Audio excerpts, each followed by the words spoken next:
I walked away, leaving Molly behind.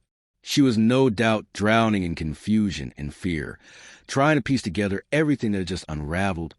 But I couldn't stay any longer. The truth I carried was too heavy, too suffocating.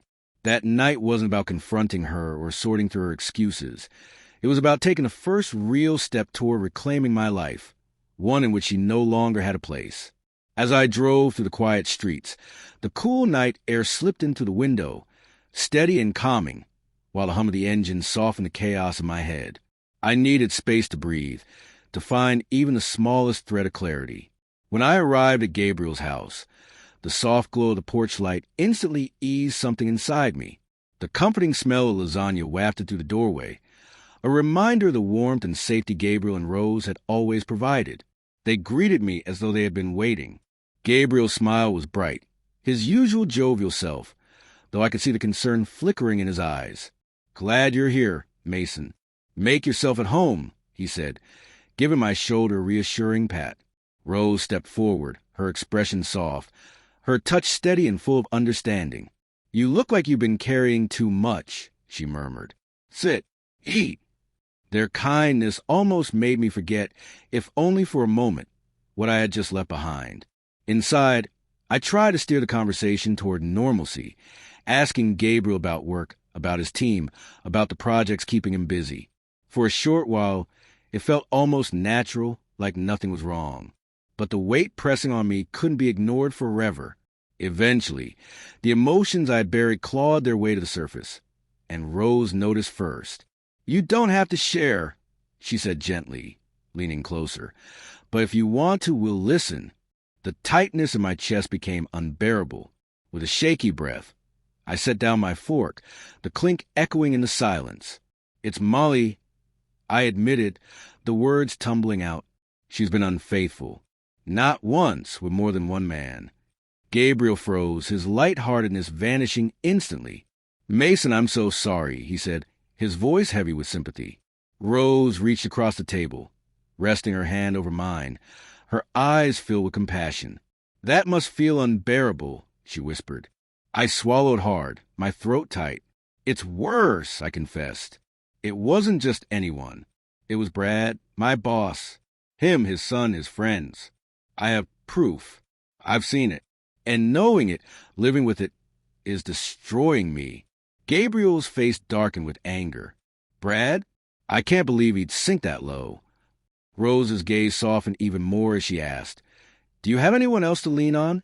Someone beyond us who can help you through this?" I shook my head. The isolation weighed heavier than ever. "No, that's why I came here. I needed someone who might understand." Gabriel's voice steadied, full of resolve. "Then you've got us. Whatever you need, whenever you're ready." Rose nodded gently. "And if you ever want to talk to someone professional, I'll help you find the right person. You don't have to do this alone." Their words felt like a lifeline tossed to a drowning man. For the first time in a long while, I felt the faintest flicker of hope. We talked late into the night about the future, new work, new beginnings, how to navigate the wreckage of my marriage. The burden still pressed down, but I no longer felt like I had to carry it entirely by myself.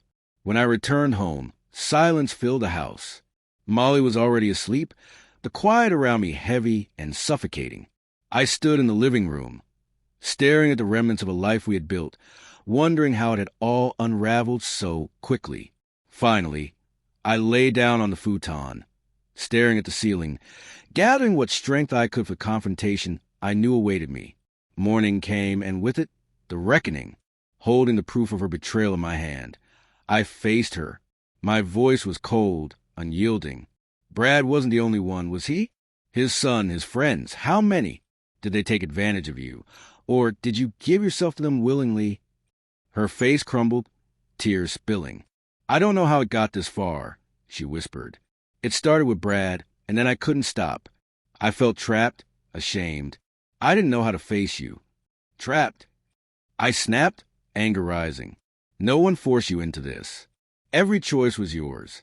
Betrayal after betrayal, until nothing was left. And now you want pity?" She broke down, sobbing, her voice barely audible.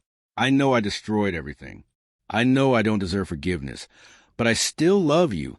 My hand slammed against the table, the sharp sound cutting through her cries. Don't you dare call that love. You don't destroy the person you love. You don't rip apart their trust and then whisper about shame. Love died the moment you chose Brad. Her sobs filled the silence. After a long pause, I drew a steadying breath. My voice was low, resolute. It's over, Molly. There's no fixing this. I'll file for divorce. We're finished. Her shoulders slumped, her words barely more than a whisper. What do you want me to do? You'll pack your things and leave before the papers arrive. I said firmly, stay out of my life, out of my home. You chose Brad and his circus. Go to them. You're free.